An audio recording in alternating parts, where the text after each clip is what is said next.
Hello everyone, आपका आपके YouTube channel Digvijay commerce classes पर स्वागत है। मैं दिग्विजय सिंह इस ऑनलाइन प्लेटफॉर्म पर आपके लिए बीकॉम की एकेडमिक पढ़ाई के हर एक विषय की सीरीज़ लेके आ रहा हूँ। आप हमसे जुड़ सकते हैं, अपनी पढ़ाई घर बैठे आप ऑनलाइन प्लेटफॉर्म पर कर सकते हैं। आपको सिर्फ इस चैनल दिग्विजय कॉमर्स क्लासेस को सब्सक्राइब करना है और दोस्तों से शेयर करना है। उनको बताइए कि ऑफलाइन पढ़ाई के जैसे ही ऑनलाइन प्लेटफॉर्म पर भी पढ़ाई की जा सकती है दिग्विजय कॉमर्स क्लासेस के ज़रिए। हम इस सीरीज़ के माध्यम से आपको issue of share, corporate accounting के सबसे महत्वपूर्ण पाठ और पहले पाठ इशू ऑफ शेयर की एक सीरीज़ लेके आ रहे हैं। पिछले वीडियोज़ में हमने issued at par, issued at premium, issued at discount, under subscription at over subscription तक पढ़ा दिया था। आज हमें अंश की सबसे महत्वपूर्ण घटना अंशों का हरण पढ़ना है। अंशों का हरण पढ़ना है। अंशों का हरण या अंश का हरण। For feature of share, for feature of shares, for feature of shares, अंशों का हरण। प्यारे बच्चों, एग्ज़ाम में ये थ्योरी का क्वेश्चन बहुत बार आया है। मतलब जब कभी थ्योरी में ये क्वेश्चन आएगा तो वहाँ आपसे ये पूछा जाएगा कि अंश से आप क्या समझते हैं। ये हम पहले वीडियो में आपको बता चुके हैं, what is the definition of share. फिर उसके बाद आपसे ये पूछा जाएगा कि अंशों के हरण को समझाइए। ये आपसे ऐसे भी पूछा जा सकता है कि अंशों के हरण से आप क्या समझते हैं। अंशों के हरण पर की जाने वाली जर्नल प्रविष्टियाँ दीजिए। वो प्रश्न अगर पेपर में आया तो उसका जवाब आपको यहाँ आज इस वीडियो में मिलेगा। ठीक बच्चों, और अगर थ्योरी नहीं भी आई तो ये पक्का मान के चलिए कि जो क्वेश्चन आएंगे वो हरण के ही आएंगे। मतलब अगर 100 बार ये पेपर में आया इस लेसन से क्वेश्चन तो 90 बार हरण के क्वेश्चन आएंगे। ठीक, तो अंश का हरण कहते किसे हैं? What is the definition of for feature of share?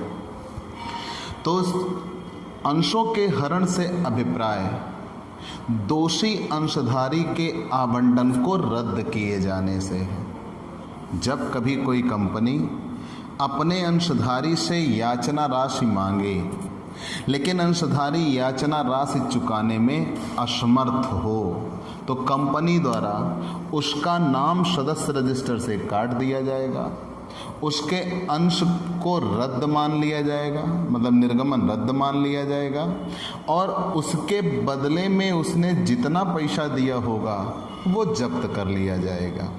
लेकिन इसके लिए रूल एंड रेगुलेशन क्या क्या बने हैं हमें वो जानना है। तो यहाँ इतना ध्यान दीजिए, अगर कोई आपसे पूछ ले कि अंश का हरण कहते किसे हैं तो आप सिर्फ इतना बताइए, अंशों के हरण से आशय दोषी अंशधारी के आवंटन को रद्द किए जाने से है। दोषी अंशधारी who share holder who fail to pay call money, कोई ऐसा अंशधारी जो याचना राशि चुकाने में असमर्थ है तो उसके अंशों को जब्त किया जाना ही अंशों का हरण कहलाएगा। हमारे यहाँ जो भी प्रत्याभूत विनियामक बोर्ड बनाया गया, SEBI, security exchange board of India, तो सेबी की नई गाइडलाइन के अनुसार किसी भी कंपनी के अलॉटमेंट के 12 महीने के भीतर में कॉल मनी मिल जानी चाहिए। ध्यान देना बच्चों, बहुत बेसिक कॉन्सेप्ट आप पढ़ रहे हो, बहुत इम्पोर्टेंट, जो आपको जल्दी सब बुकों में भी नहीं मिलेगा। सेबी की नई गाइडलाइन के अनुसार ये कहा गया है कि अलॉटमेंट के 12 महीने के भीतर में हमेशा कॉल मनी मिल जानी चाहिए। अगर वो 12 महीने भी बीत गए और कॉल मनी नहीं मिली तो टेबल एफ कहती है कि कंपनी उन अंशों का हरण कर लेगी। जब कंपनी उन अंशों का हरण कर लेगी तो अंशों का हरण करके उसका निर्गमन रद्द कर देगी और जितना भी पूर्व में उसके पैसे मिले हुए होंगे, जस्ट लाइक एप्लीकेशन या अलॉटमेंट, उन पैसों को कंपनी जब्त कर लेती है। और जब उन पैसों को जब्त कर लेगी तो जब्त करके उनको शेयर फॉर फ्यूचर अकाउंट नाम से एंट्री कर देती है।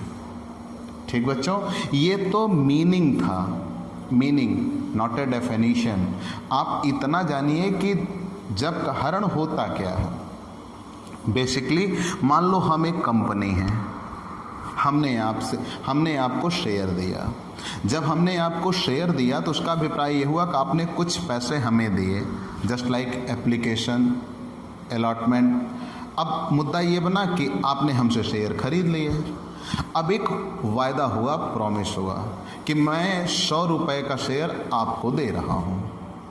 आपसे 100 रुपये में टुकड़ों में लूँगा, कुछ पैसे एप्लीकेशन पर, कुछ अलॉटमेंट पर, कुछ फर्स्ट कॉल, कुछ फाइनल कॉल। एप्लीकेशन तो आपने दिया ही दिया था, ना दिया होता तो आपको शेयर ही ना मिलता।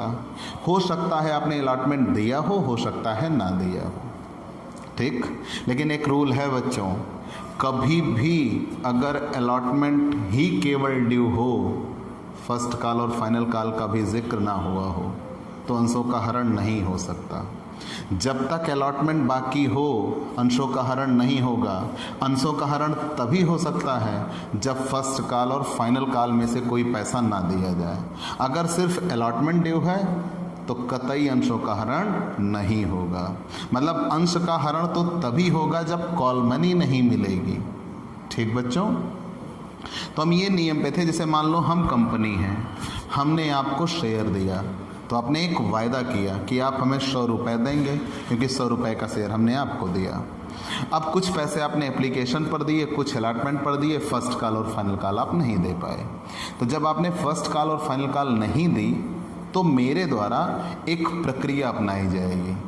उस प्रक्रिया के तहत मैं आपका नाम सदस्य रजिस्टर से काट दूंगा, उस अंश का निर्गमन रद्द कर दूंगा, ये मानूंगा कि इन अंशों का निर्गमन नहीं हुआ था, और पूर्व में आप मुझे जो पैसा दे चुके होंगे वो पैसा जब्त किया जाएगा।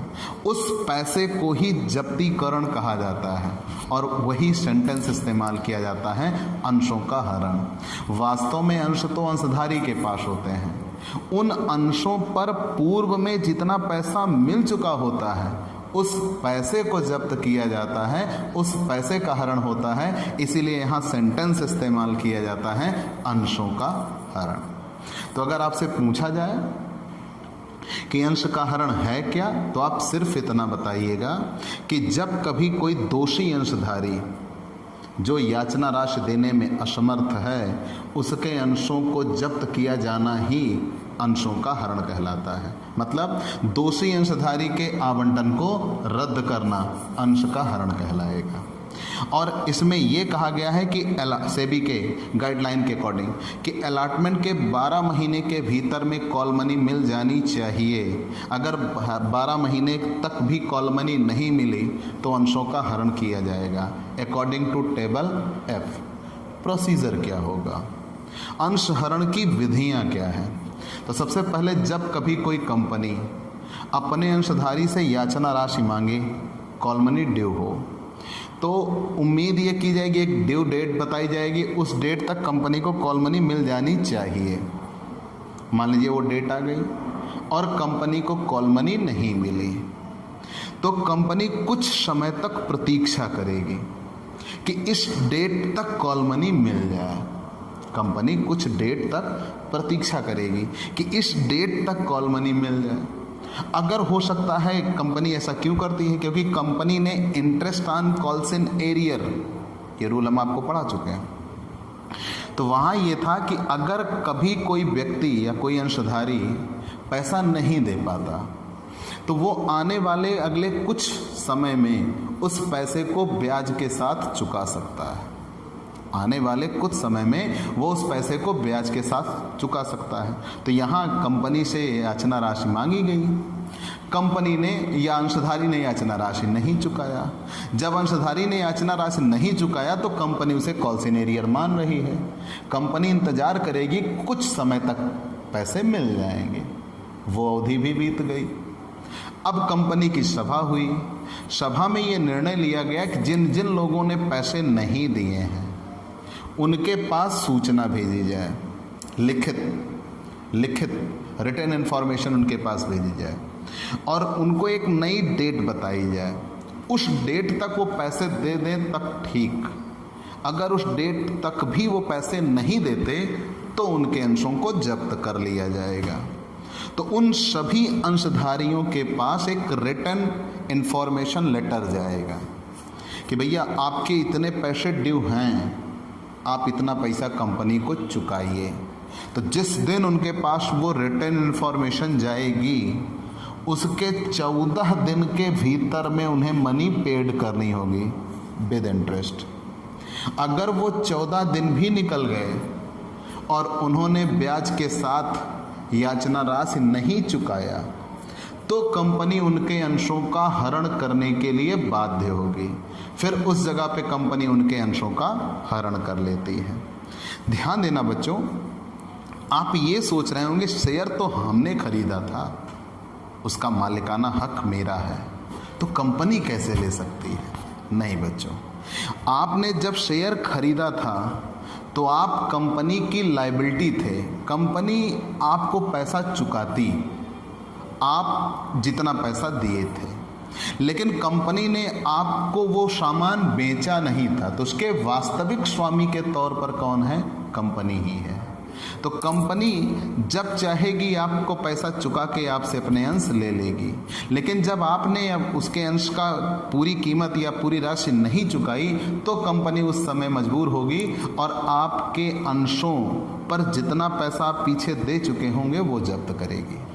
ठीक बच्चों, तो मैंने प्रोसीजर क्या बताया? जब कभी कोई अंशधारी याचना राशि देने में असमर्थ हो तो कंपनी कुछ समय तक वेट करेगी कि इस डेट तक या इतने समय में हो सकता है ब्याज के साथ पैसा मिल जाए।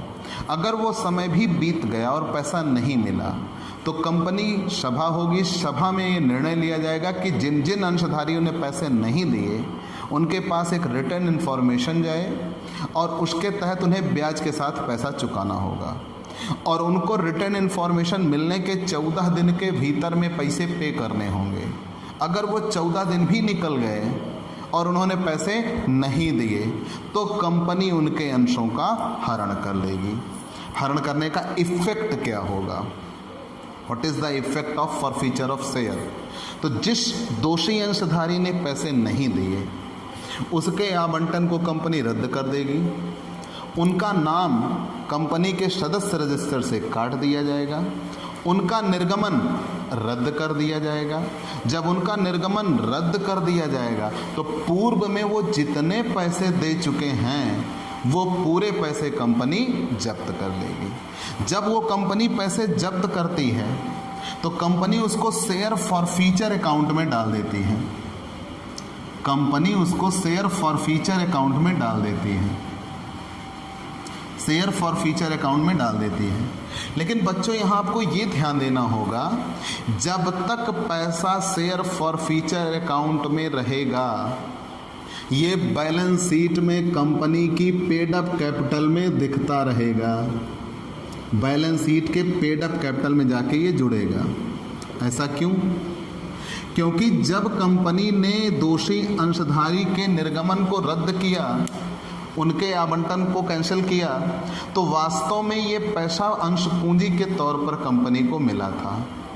कंपनी इसको शेयर कैपिटल के तौर पर दिखा चुकी है।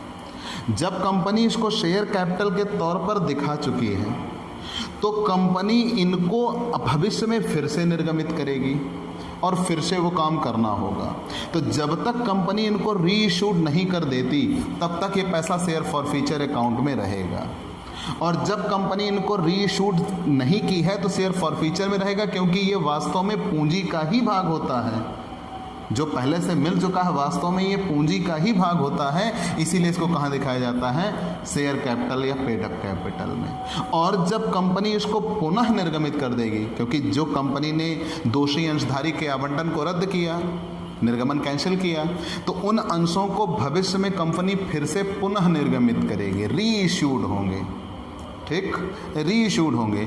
और री इशूड होने के बाद फिर शेयर फॉर फ्यूचर के पैसे को कैपिटल रिजर्व में या एडजस्ट करेंगे।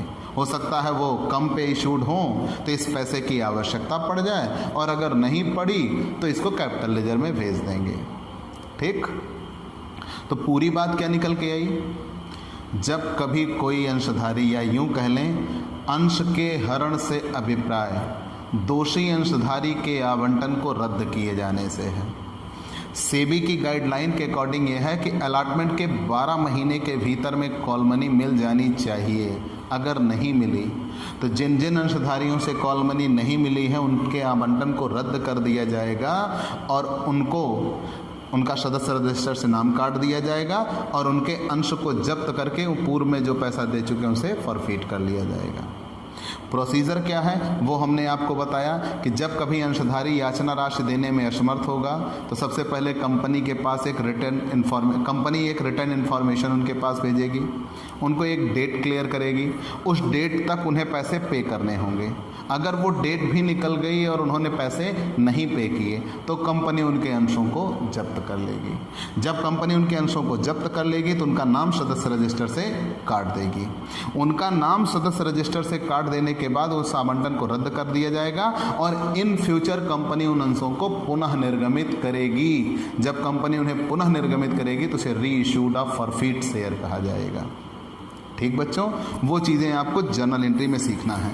लेकिन यहाँ इतना जानिए कि जब कंपनी अंशों का हरण करती है तो हरण करने के बाद शेयर फॉर फ्यूचर अकाउंट बनाया जाता है और उनकी हरण राशि को शेयर फॉर फ्यूचर अकाउंट में डाल दिया जाता है।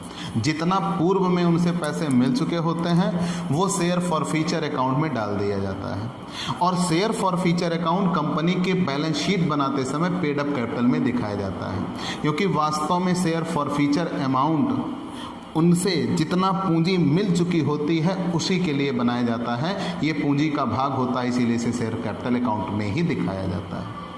और जब उन अंशों का पुनः निर्गमन कर दिया जाएगा तो ये शेयर फॉर फ्यूचर से हट जाएगा, तब इसे कैपिटल रिजर्व या कहीं एडजस्ट किया जाएगा तो वहाँ दिखाया जाएगा।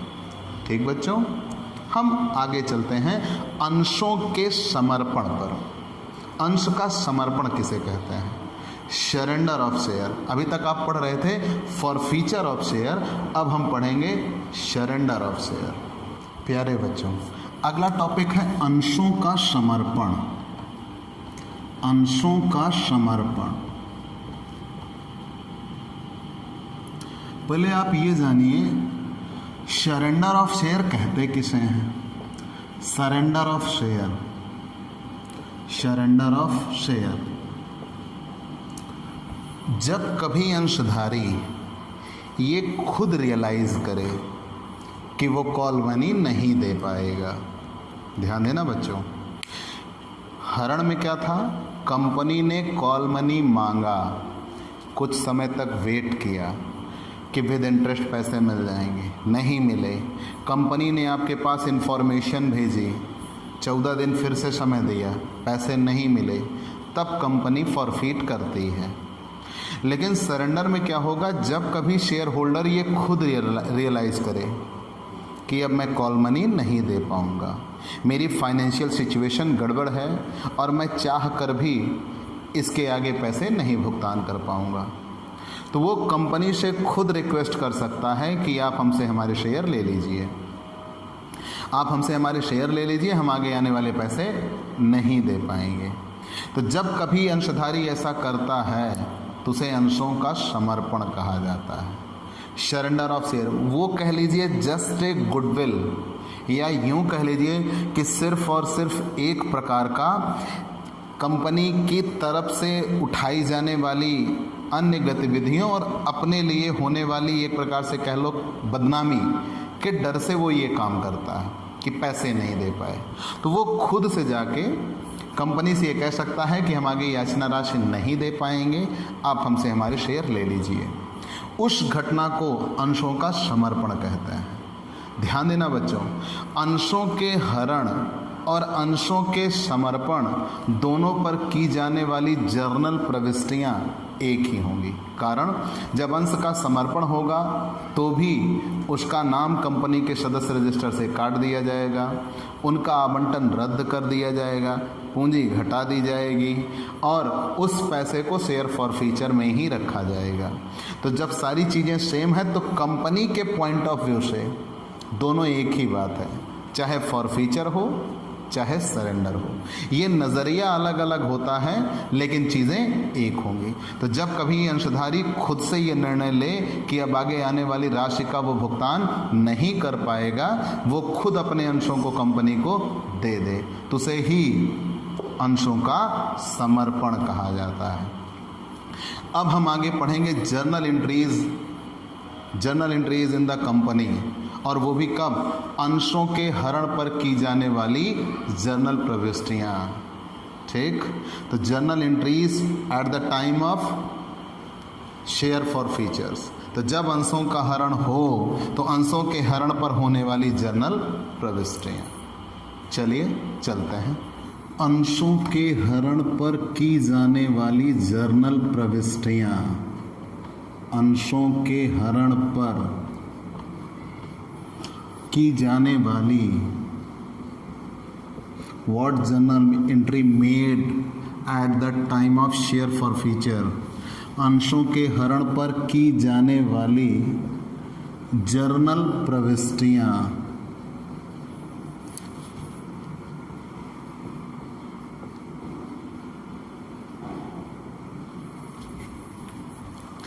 ध्यान देना बच्चों, ये इस बुक का थ्योरी में आया हुआ सबसे ज़्यादा इम्पोर्टेंट क्वेश्चन है, सबसे ज़्यादा बार पेपर में आया हुआ क्वेश्चन।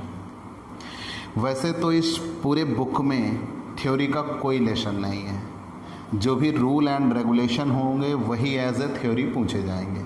तो अभी क्वेश्चन बना था कि अंशों के हरण से आप क्या समझते हैं, अंशों के हरण पर की जाने वाली जर्नल प्रविष्टियाँ बताइए। तो हम वो जर्नल एंट्रियाँ करने चल रहे हैं जो at the time of share for feature की जाती हैं। तो मान लीजिए कंपनी ने अंशधारी से याचना राशि मांगी, अंशधारी याचना राशि चुकाने में असमर्थ रहा, तो कंपनी उनका आवंटन रद्द करेगी। जब कंपनी उनका आवंटन रद्द करेगी तो आवंटन रद्द करने पर जर्नल एंट्री क्या होंगी? ये 3 टुकड़ों में बंट जाती हैं, 3 टुकड़ों में बंट जाती हैं। पहला, हमें ये डिसाइड करना होगा हम किस अंश का हरण करने जा रहे हैं।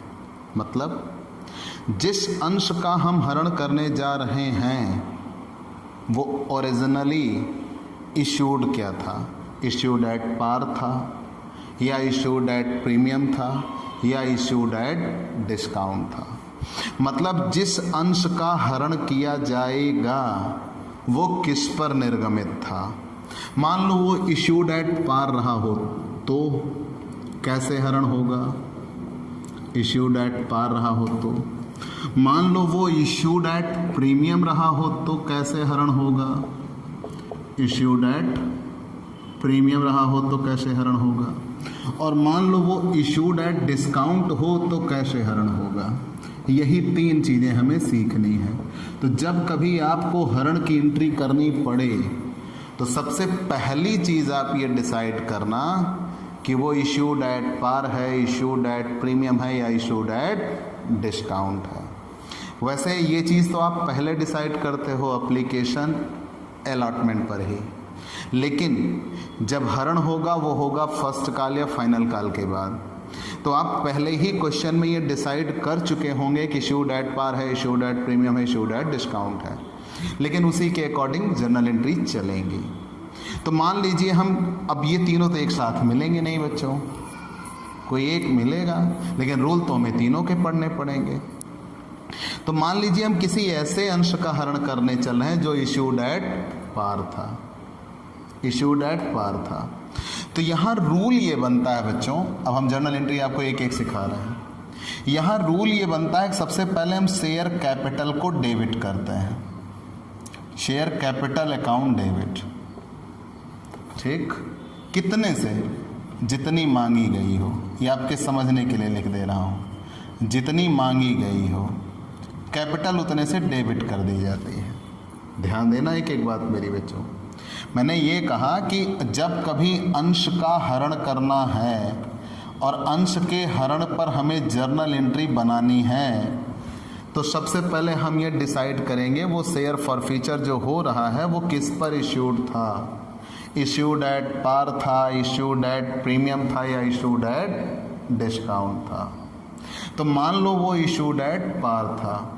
अगर वो इश्यूड एट पार था तो सबसे पहले हम कैपिटल डेबिट करेंगे। हरण पे यही नियम है, सबसे पहले कैपिटल डेबिट करता है। क्यों? कैपिटल तो हमेशा क्रेडिट होती है। कैपिटल हमेशा क्रेडिट तब तक होगी जब तक कंपनी की लायबिलिटी होगी।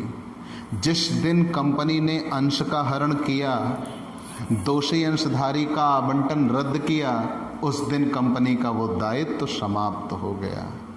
और जैसे ही कंपनी का दायित्व समाप्त हो गया, कंपनी तुरंत कैपिटल को क्या कर देगी? डेबिट करेगी। और अगर डेबिट ना करे तो फिर निर्गमन रद्द कहाँ हुआ? हम पूंजी क्रेडिट कर चुके हैं, जब तक उसे डेबिट नहीं करेंगे तब तक वो समाप्त नहीं होगी। तो जब कभी अंश का हरण होगा तो सबसे पहली एंट्री पूंजी डेबिट करता है, लेकिन ये उतने अंशों की ही पूंजी डेबिट होगी जिन अंशों का हरण किया जा रहा है। ध्यान देना बच्चों, एप्लीकेशन अलॉटमेंट तो उतनी एंट्री से होंगे जो सब्सक्राइब्ड होंगे, लेकिन फर्स्ट कॉल ड्यू और रिसीव भी उतने से होगी जो सब्सक्राइब्ड होंगे। लेकिन जहां हरण की एंट्री आएगी ये उतने अंशों के लिए बनाई जाएगी who fail to pay call money, जो कॉल मनी देने में असमर्थ होंगे उनके लिए ये बनाई जाएगी। तो सबसे पहले पूंजी डेबिट करते हैं, कितने से? जितनी मांगी गई हो।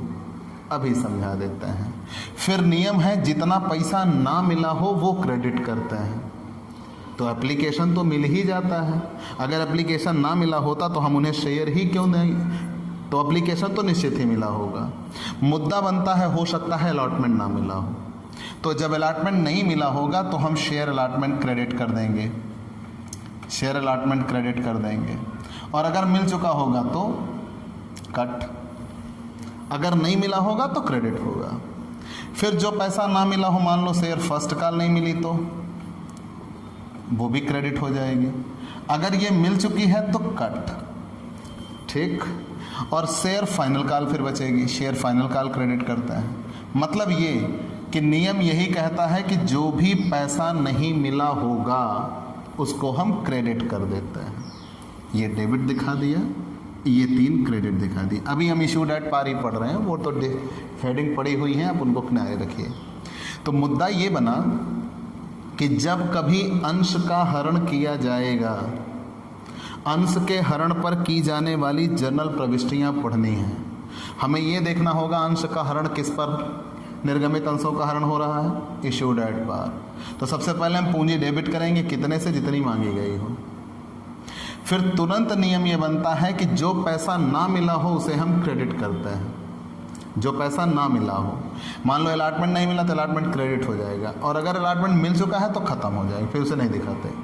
फर्स्ट कॉल नहीं मिली है तो दिखाएंगे, अगर मिल चुकी है तो इसे भी कट, फाइनल कॉल।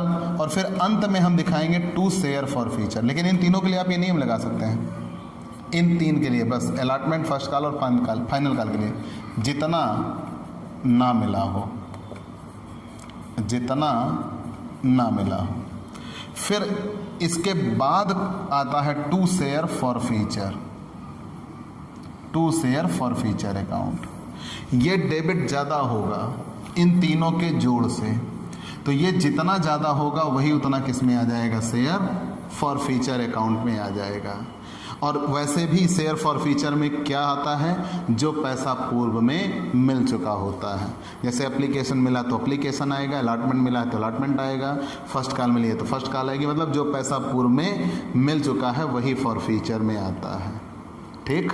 तो यहाँ पे ये एंट्री बनती है कि जब कभी हरण किया जाएगा, और नरेशन बनेगा बीइंग शेयर फॉरफीटेड, बीइंग शेयर फॉरफीटेड। तो जब कभी सममूल्य पे निर्गमित अंशों का हरण किया जाएगा तो सबसे पहले कैपिटल डेबिट करेंगे, कितने से, जितनी मांगी गई हो। फिर तत्काल हम क्रेडिट कर देते हैं जो पैसा ना मिला हो। अलॉटमेंट नहीं मिला तो अलॉटमेंट, फर्स्ट कॉल नहीं मिली तो फर्स्ट कॉल, फाइनल कॉल नहीं मिली तो फाइनल कॉल। जो पैसा नहीं मिला क्रेडिट कर देते हैं और जो बचा शेयर फॉर फ्यूचर में दिखा देते हैं। ठीक, अब हम आते हैं इश्यूड एट प्रीमियम पर। प्यारे बच्चों, इसे हम मिटाते हैं। हाँ, मैंने कहा था हम एक एग्जाम्पल के माध्यम से समझाना चाहेंगे। जैसे मान लो एक क्वेश्चन है, एप्लीकेशन 3 रुपये, अलॉटमेंट है 2 रुपये, फर्स्ट कॉल है 3 रुपये और फाइनल कॉल है 2 रुपये। तो क्वेश्चन में ये कहा गया कि पूरे पैसे मांग लिए गए। कहा यह गया कि एप्लीकेशन दे दिया, अलॉटमेंट दे दिया, फर्स्ट कॉल नहीं दिया, फाइनल कॉल नहीं दिया। तो जब क्वेश्चन में ये कह रहे हैं फर्स्ट कॉल नहीं दिया, फाइनल कॉल नहीं दिया, मतलब मांगे तो सब गए, तभी तो पता लगा कि नहीं दिया। अगर मांगा ही नहीं तो किस बात का नहीं दिया, तो मांगा जा चुका है लेकिन पैसे दिए नहीं। तो यहाँ हम कैपिटल डेबिट करेंगे कितने से, 3 2 5 3 8 2 10 रुपये से। ठीक, फिर एप्लीकेशन मिल गया, छोड़ो, अलॉटमेंट मिल गया, छोड़ो, फिर ये एंट्री नहीं, कट। ठीक, फिर शेयर फर्स्ट कॉल नहीं मिली है वो क्रेडिट होगी, फाइनल कॉल नहीं मिला वो क्रेडिट होगी, जो बचा वो शेयर फॉर फ्यूचर में। तो यहाँ 10, ये 3, ये 2 5, ये 5 रुपये से। ठीक बच्चों, डन। और अगर मान लो फर्स्ट कॉल के बाद ही फॉरफिट कर रहे होते तो फर्स्ट कॉल नहीं मिली, फॉरफिट करो, तब यहाँ पे हम कितने रुपए कैपिटल मांगी गई होती थी, इतना 3 2 5 3 8, फिर फाइनल कॉल का भी जिक्र नहीं हुआ, तो यहाँ कैपिटल 8 से दिखाई जाती। ठीक, तो नियम यही कहता है उतना ही पूंजी डेबिट करते हैं जितना मांगी गई हो। अब हम आते हैं इश्यूड एट प्रीमियम पर, कि उस अंश का हरण करना जो प्रीमियम पर इश्यूड रहा हो। ध्यान देना बच्चों, अब हम आते हैं उस अंश का हरण करने पर जो प्रीमियम पर इश्यूड रहा हो। यहाँ पे 2 नियम बनते हैं, 2 नियम बनता है। 2 नियम कौन से? पहला, जब प्रीमियम मिल चुका हो, व्हेन प्रीमियम गॉट आउट, जब प्रीमियम मिल चुका हो, और दूसरा जब प्रीमियम मिल चुका हो, और दूसरा जब प्रीमियम ना मिला हो। क्वेश्चन में कैसे जानेंगे प्रीमियम मिला, कैसे जानेंगे प्रीमियम नहीं मिला? प्यारे बच्चों, तो प्रीमियम अमाउंट किसी न किसी के साथ जुड़ता है, मैक्सिमम अलॉटमेंट के साथ जुड़ता है। तो अगर अलॉटमेंट दे दिया तो इसका मतलब प्रीमियम दे दिया, और अगर अलॉटमेंट नहीं दिया तो इसका मतलब प्रीमियम नहीं दिया। तो प्रीमियम का एक सीधा रूल है, जिसके साथ क्वेश्चन में वो लगा है। प्रीमियम होता क्या है? जब कभी कंपनी अपने अंश को उसके अंकित मूल्य से ज़्यादा पर इशूड करे तो उसे ही इशूड एट प्रीमियम कहता है। जो रेप्यूटेड कंपनियां होती हैं, गुडविल वाली कंपनियां होती हैं, वो अपने शेयर को उनकी वैल्यू से ज़्यादा पर इशूड करता है, तो उसे प्रीमियम पर निर्गमन कहता है। तो जब कभी प्रीमियम पर निर्गमित अंशों का हरण हो तो सबसे पहले हमें ये डिसाइड करना होगा क्या प्रीमियम मिला है या नहीं मिला। अगर क्वेश्चन में प्रीमियम मिला तो मतलब जिस अमाउंट के साथ प्रीमियम जुड़ा था वो अमाउंट मिल चुका है। जैसे application, allotment, first call, final call, allotment पे प्रीमियम था, अलॉटमेंट मिल गया मतलब प्रीमियम मिल गया। तो जब प्रीमियम मिल जाता है तो क्वेश्चन से प्रीमियम समाप्त हो जाता है, और फिर इसके लिए वही जर्नल एंट्री करते हैं जो इशूड एट पार के लिए हुई थी। मतलब इसके लिए फिर वही एंट्री करते हैं जो इशूड एट पार के लिए हुई थी। पूंजी डेबिट करेंगे कितने से, जितनी मांगी गई हो। फिर जो पैसा नहीं मिला होता वो क्रेडिट करते हैं, शेयर फर्स्ट कॉल नहीं मिली, शेयर फाइनल कॉल नहीं मिली, जो बचा वो शेयर फॉर फ्यूचर। मतलब प्रीमियम मिल गया, क्वेश्चन से प्रीमियम समाप्त, फिर इससे कोई लेना देना नहीं होगा। ठीक बच्चों, और याद रखना प्रीमियम हमेशा कैपिटल से एक्स्ट्रा होता है। और प्रीमियम मैंने कहा था जर्नल एंट्री में, प्रीमियम जहाँ कहीं भी दिखाया जाएगा शेयर कैपिटल के नीचे आएगा। ठीक, तो अगर प्रीमियम ना मिला हो तब एंट्री कैसे बनाएंगे? तो सबसे पहले शेयर कैपिटल डेबिट करते हैं। शेयर कैपिटल डेबिट करते हैं कितने से? प्यारे बच्चों, आपको याद होगा, शेयर कैपिटल डेबिट करते हैं कितने से? जितनी मांगी गई हो, जितनी मांगी गई हो। मतलब अब तक जितनी पूंजी मांगी जा चुकी है उतने से डेबिट हो जाएगी। और तुरंत यही सिक्योरिटी प्रीमियम रिजर्व भी डेबिट हो जाएगा। सिक्योरिटी प्रीमियम रिजर्व भी डेबिट हो जाएगा। कितने से? जितना ना मिला हो, जितना ना मिला हो, सिर्फ प्रीमियम। ध्यान देना बच्चों, जैसे मैंने कहा था क्वेश्चन में, एप्लीकेशन मान लो 3 रुपये, अलॉटमेंट में ही 4 रुपये, जिसमें 2 रुपये पूंजी हो और 2 रुपये प्रीमियम हो।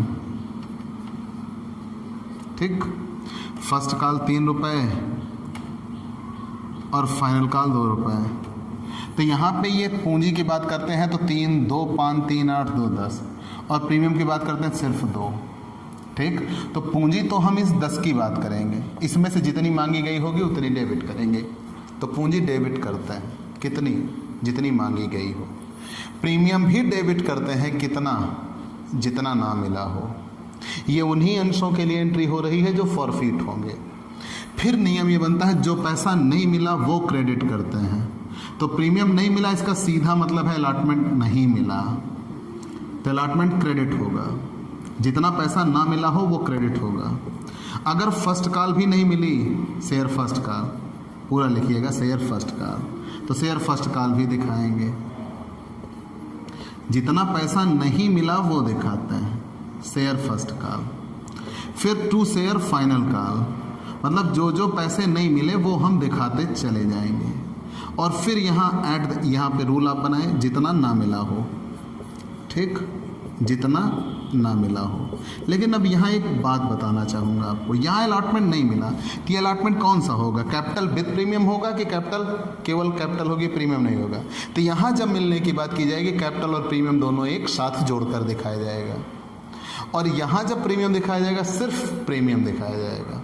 तो पूंजी डेबिट करते हैं कितने से? जितनी मांगी गई हो। क्यों डेबिट करते हैं? क्योंकि उनका आवंटन रद्द करना है, कैंसिल करना है। तो पूंजी डेबिट करते हैं जितनी मांगी गई हो। प्रीमियम भी डेबिट करते हैं जितना ना मिला हो। तो जो अभी तक नहीं मिला उसको क्रेडिट करेंगे, अलॉटमेंट क्रेडिट करेंगे, फर्स्ट कॉल क्रेडिट करेंगे, फाइनल कॉल क्रेडिट करेंगे। तो जो बचेगा वो शेयर फॉर फ्यूचर में जाएगा। बचेगा मतलब ये डेबिट, ये डेबिट, जितना मांगी गई हो, जितना ना मिला हो। फिर जो बचा, ये शेयर अलॉटमेंट नहीं मिला, फर्स्ट कॉल नहीं मिली, फाइनल कॉल नहीं मिली, इन तीनों को जोड़ के, इन दोनों के जोड़ से कम हो रहा होगा। जितना कम हो रहा होगा, शेयर फॉर फ्यूचर। तो यहाँ पे हम नरेशन बनाएंगे, being share issued, being share forfeited, इतना ही, being share forfeited issued at premium. Confirm. अब हमें उन अंशों के हरण पर की जाने वाली एंट्रियां सीखनी हैं जो वास्तव में कटौती पर निर्गमित हुए थे। ठीक, originally issued at discount, originally issued at discount. चलिए, इतनी आप जनरल एंट्री स्क्रीनशॉट ले लीजिए। हम अगली एंट्री पे चलते हैं। कटौती पे निर्गमित अंशों के हरण की प्रविष्टियां। जब कभी हमें किसी ऐसे अंश का हरण करना पड़े जो ओरिजिनली इश्यूड एट डिस्काउंट रहा हो, वहाँ पे हम जर्नल एंट्री क्या बनाते हैं? ध्यान देना बच्चों, सबसे पहले पूंजी डेबिट करते हैं। सबसे पहले पूंजी डेबिट करते हैं कितने से? जितनी मांगी गई हो। वही रोल हमेशा के लिए, तीनों ही दशाओं में, जितनी मांगी गई हो पूंजी डेबिट कर देते हैं। फिर तत्काल डिस्काउंट क्रेडिट कर देते हैं। अब यही अंतर होता है बच्चों, वहाँ सिक्योरिटी प्रीमियम डेबिट हुआ। क्यों? क्योंकि जब सिक्योरिटी प्रीमियम था, वास्तव में मिला था, तो सिक्योरिटी प्रीमियम क्रेडिट हुआ था। ठीक, अब यहाँ नहीं मिलता तो सिक्योरिटी प्रीमियम डेबिट हो जाता है। लेकिन यहाँ नियम है डिस्काउंट के लिए उल्टा। डिस्काउंट जब हुआ था, वास्तव में डिस्काउंट अलॉटमेंट पे होते हैं। तो अलॉटमेंट जब कभी ड्यू हुआ था तो अलॉटमेंट के साथ डिस्काउंट भी ड्यू हुआ था और डिस्काउंट डेबिट हुआ था। तो हम discount on issue of share को डेबिट किए थे। तो जैसे ही उस शेयर को फॉरफिट किया जाएगा, तुरंत ये डिस्काउंट क्या हो जाएगा? क्रेडिट हो जाएगा। ठीक बच्चों, वहाँ भी उल्टा था, शेयर कैपिटल क्रेडिट थी तो डिस्काउंट डेबिट था, यहाँ शेयर कैपिटल डेबिट हो गई तो डिस्काउंट क्या हो जाएगा, क्रेडिट हो जाएगा। तो नियम यह है कि जब कभी कटौती पे निर्गमित अंशों का हरण करना हो तो सबसे पहले पूंजी डेबिट करते हैं, कितने से, जितनी मांगी गई हो। फिर डिस्काउंट तुरंत क्रेडिट कर देते हैं, discount on issue of share. फिर जो अब चाहे अलॉटमेंट मिला हो चाहे ना मिला हो, उसका डिस्काउंट से कोई लेना देना नहीं, डिस्काउंट क्रेडिट होगा ही होगा। प्रीमियम पे था, जब प्रीमियम मिला था तो छोड़ दिया, नहीं मिला था तो डेबिट किया, यहाँ ऐसा कुछ नहीं होगा। अलॉटमेंट मिला हो ना मिला हो, डजंट मैटर, डिस्काउंट क्रेडिट होगा। तो सबसे पहले पूंजी डेबिट करते हैं, discount on issue of share credit करते हैं।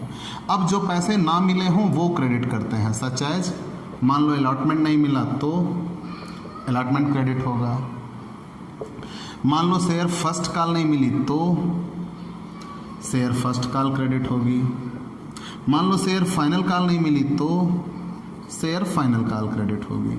मतलब अब जो पैसे नहीं मिले वो क्रेडिट होंगे, जितना ना मिला हो, जितना ना मिला हो।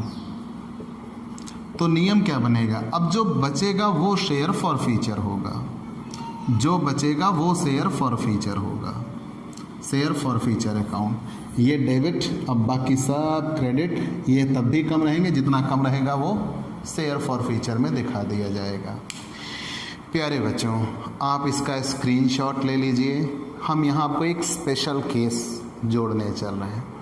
स्पेशल केस ये है कि कभी कभी शेयर जब ओरिजिनली इशूड थे तो वो डिस्काउंट पर थे, ठीक, ओरिजिनली इशूड थे तो डिस्काउंट पर थे। आगे चल के जब वो री इशूड होंगे तो वहाँ क्या होगा, तो उस जगह पे बच्चों नियम स्पेशल बनेंगे कि डिस्काउंट डेबिट में भी दिखेगा, क्रेडिट में भी दिखेगा, वो हम आगे सिखा देंगे। तो इतना समझ में आ चुका है कि जब कभी क्वेश्चन में आप अंश के हरण की एंट्रियां बनाने चलिए तो सबसे पहले ये डिसाइड करिए कि इशूड एट पार है, इशूड एट प्रीमियम है, इशूड एट डिस्काउंट है। उन तीनों की हमने एंट्री बना दिया। कुछ क्वेश्चन ऐसे होंगे जिनमें आपको ये कहा होगा कि हरण की एंट्रियां बनाइए, और इन रूल से ही आप पढ़े होंगे तो आप वो एंट्री कर सकते हैं, अन्यथा नहीं कर पाएंगे। दूसरी बात, कुछ क्वेश्चन ऐसे होंगे जिसमें हरण तक की ही एंट्री करनी होगी तो यहीं पे समाप्त हो जाएगा, लेकिन शुरू से लाना होगा, application, allotment, first call, final call. कुछ क्वेश्चन ऐसे होंगे जिसमें री इशूड भी कहा जाएगा, तो जब हरण किए गए अंश का पुनः निर्गमन होगा तो जर्नल एंट्री क्या होगी। तो हम चलिए जर्नल एंट्री सीखते हैं। री इशूड ऑफ फॉरफिटेड शेयर, हरण किए गए अंशों का पुनः निर्गमन। बच्चों ये सीखते हैं हरण किए गए अंशों का पुनः निर्गमन। पुनः निर्गमन क्यों कहा गया, क्योंकि एक बार इनका निर्गमन हो चुका है, तो जब दोबारा उन्हीं अंशों का निर्गमन होगा तो इसीलिए इसको क्या कहा जाता है, हरण किए गए अंशों का पुनः निर्गमन। हरण किए गए अंशों का, हरण किए गए अंशों का पुनः निर्गमन, हरण किए गए अंशों का पुनः निर्गमन, ठीक। री इश्यूड ऑफ फॉरफिटेड शेयर, तो जो अंश री इशूड, जो अंश फॉरफिट किए गए उन्हें री इशूड करेंगे। फिर वही बात है, हमें ये ध्यान देना होगा हम किस पर री इशूड कर रहे हैं, सम मूल्य पर पुनः निर्गमन, री इशूड एट पार, सम मूल्य पर पुनः निर्गमन। तब ध्यान देना बच्चों, आप जर्नल एंट्री क्या बनाइएगा, मतलब कोई ऐसा शेयर फॉरफिट हुआ जो सम मूल्य पर अब री इशूड होगा। री इशूड सम मूल्य पर होने का मतलब कि वो जितने रुपए के शेयर हैं कंपनी ये कह देगी कि भैया इतने दे दो, ले जाओ। और यह ध्यान देना बच्चों, अब ये मायने नहीं रखेगा कि ये शुरू में किस पर इशूड थे।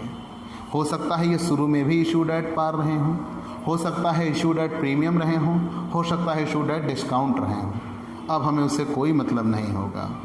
यहाँ नियम ये बनेगा कि अब कंपनी जब इनका री इशूड कर रही है वो किस पर री इशूड कर रही है, एट पार। तब एंट्री हम बनाएंगे बैंक अकाउंट डेबिट, और एक एंट्री में ही ये समाप्त किया जाएगा, टू शेयर कैपिटल, और ख़त्म, यहीं पे फिर समाप्त। पूरा पूरा पैसा कहाँ भेज देंगे, पूंजी में। पैसा लेकर एक बार में पूंजी में क्रेडिट कर दिया, तो bank account debit to share capital.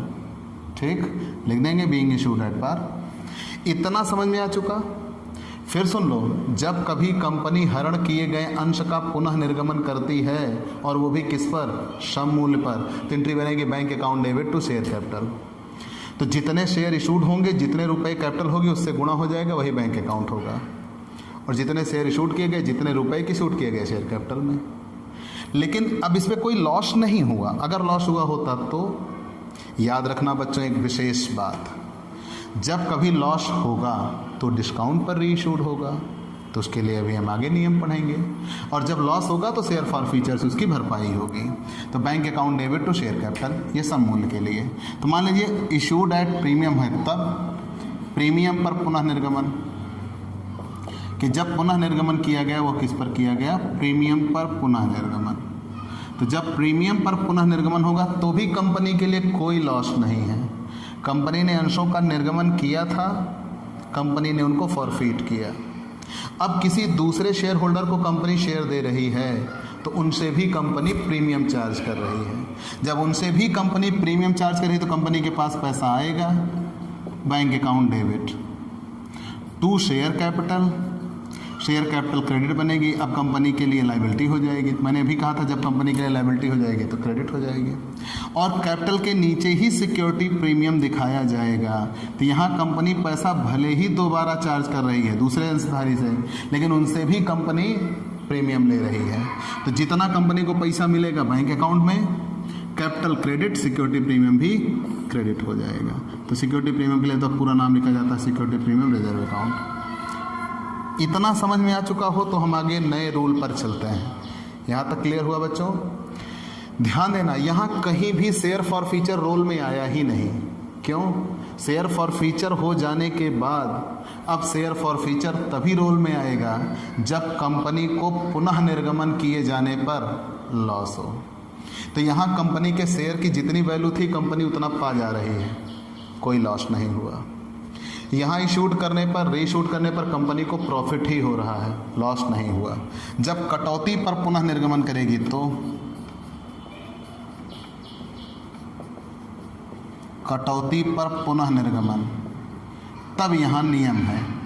सबसे पहले बैंक अकाउंट डेबिट, जितना पैसा मिलेगा to share capital, to share capital. लेकिन यहाँ हमेशा शेयर कैपिटल जो होगी वो कटौती, जो शेयर कैपिटल होगी वो कटौती के साथ की बात होगी। मतलब यहाँ पे यह समझिए कि बैंक अकाउंट जो मिलेगा वो कैपिटल से कम मिलेगा। क्यों?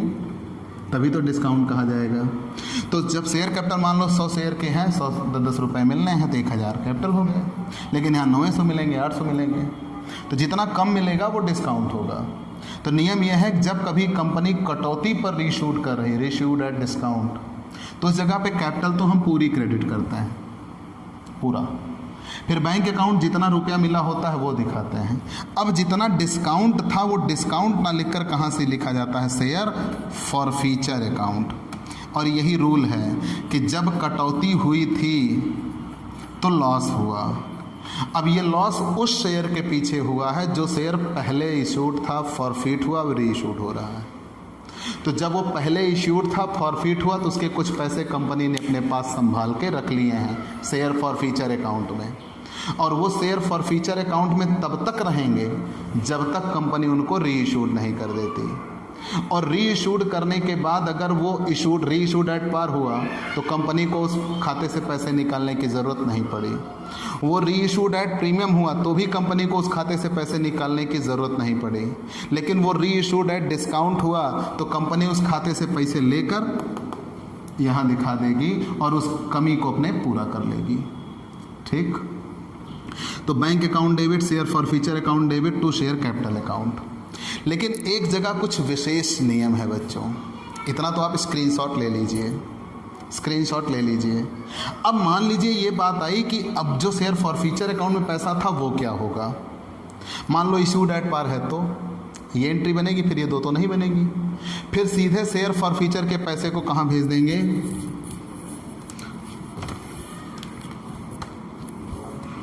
अंश हरण राशि को अंशहरण राशि को पूंजी संचय खाते में हस्तांतरित करने पर।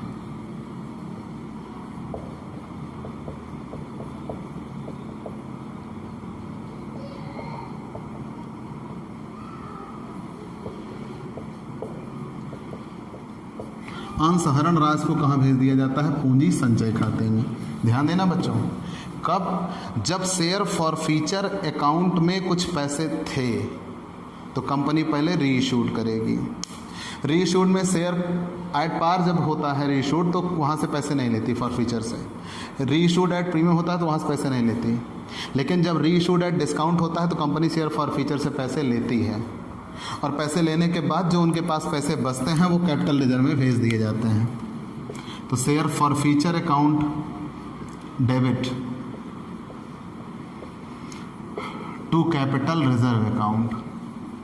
अब ध्यान देना बच्चों, मान लो रीइशूड एट पार होगा तो शेयर फॉर फीचर का पूरा पैसा कैपिटल रिजर्व में जाएगा।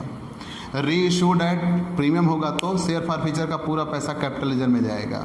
जब रीइशूड एट डिस्काउंट होगा तो डिस्काउंट पे जितना एडजस्ट हुआ उतना ख़त्म करने के बाद जो बचेगा वो शेयर फॉर फीचर का पैसा कैपिटल रिजर्व में जाएगा।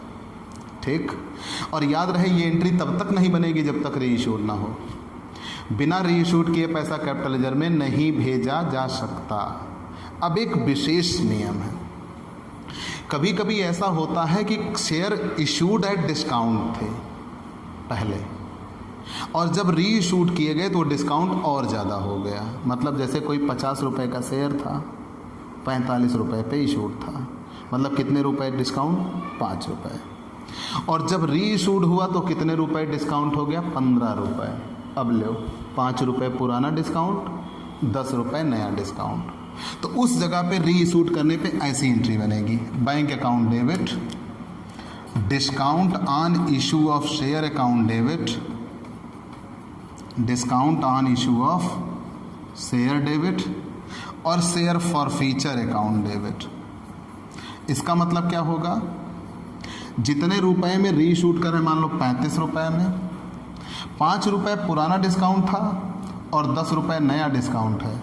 तो अब जो पुराना डिस्काउंट है वो डिस्काउंट नाम से दिखा दिया जाएगा, और जो नया डिस्काउंट है उसे शेयर फॉर फीचर से लेंगे।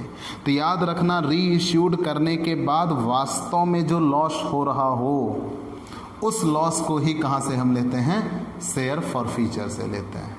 तो बच्चों, आपको ये जर्नल एंट्री याद करनी होगी, रटनी होगी, तभी आप क्वेश्चन सॉल्व कर पाइएगा। तो आज के हमारे वीडियो में सिर्फ इतना। अगले वीडियो में हम शेयर फॉर फीचर के प्रैक्टिकल क्वेश्चन के साथ आएंगे और मजबूती के साथ आएंगे, क्योंकि एंट्री आपको भी याद होगी, एंट्री हमको भी याद होगी। पढ़ने और पढ़ाने का मज़ा ही कुछ और होगा। आप अपने इस YouTube channel Digvijay commerce classes पर जुड़े रहिए, अपनी पढ़ाई को बिंदास तरीके से पूरा करिए। ऑनलाइन प्लेटफॉर्म पर ऑफलाइन का पूरा मज़ा आपको दूंगा। आप कतई भी एक भी टॉपिक आपका नहीं छूटेगा, ये मेरा प्रॉमिस है। और आप सिर्फ इतना प्रॉमिस करिए, अपने इस YouTube चैनल को हर एक बच्चे के इनबॉक्स तक पहुंचाइए जो कॉमर्स स्टडी पोर्टल पर हो। ठीक, आपका ये दोस्त दिग्विजय सिंह, दिग्विजय कॉमर्स क्लासेस नामक इस YouTube चैनल पर आपसे कल फिर अगले वीडियोज़ के साथ मिलेगा। चलते हैं दोस्तों, बाय बाय।